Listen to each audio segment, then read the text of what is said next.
Hello મિત્રો, જય શ્રી કૃષ્ણ, જય સિયારામ. તો મિત્રો, આજનું ટોપિક એવું હતું કે ગેસનો બાટલો થઈ ગયો છે. એટલે ગેસનો બાટલો ભરાવા આવ્યા હતા આપણે ઓફિસે. ઓફિસ બંધ છે, આ શનિવાર છે, કાંઈ ખબર નહીં. બે જણાને પૂછ્યું કે 3 વાગ્યે ખુલે, તો 3 વાગ્યા સુધી વાટ જોઈ.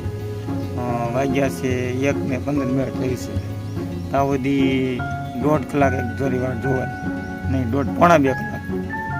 પોણા 2 કલાક અહીં ટાઈમ જતો નથી. એટલે મને એમ થઈ ગયું વિડીયો ઉતારી નાખવાની ટોપિકનો. અને આ છે મારી ગાડી,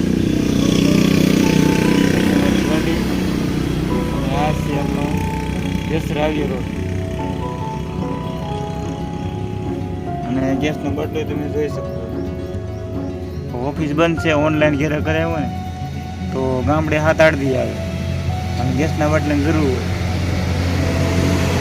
અને તો મિત્રો 3 વાગ્યા સુધી વાટ જોવી પડશે. અને ઘરેથી એવું થાય કે 3 વાગ્યા સુધી ખુલ્લું હોય એવું ઓનલાઈન ઘરે આવી જતો ઘણી વખત. આખલે એવું થયું કે બાટલો ખૂટી ગયો તો ખબર ન હોય એવું થયું.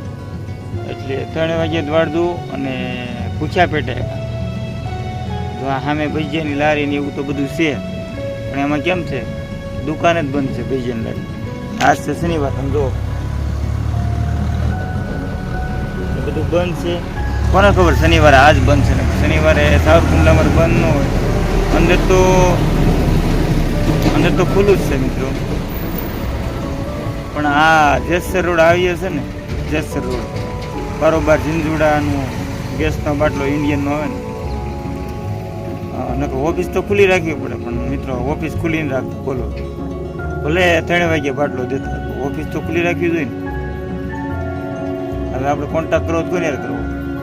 કાંઈ આ રીતે અહીંયા બોર્ડ માંડવું જોઈએ કે આજ બંધ રહે, શનિવારે બંધ રહે, કે બપોર પછી 3 વાગ્યા શરૂ થાય એવું લખવું પડે.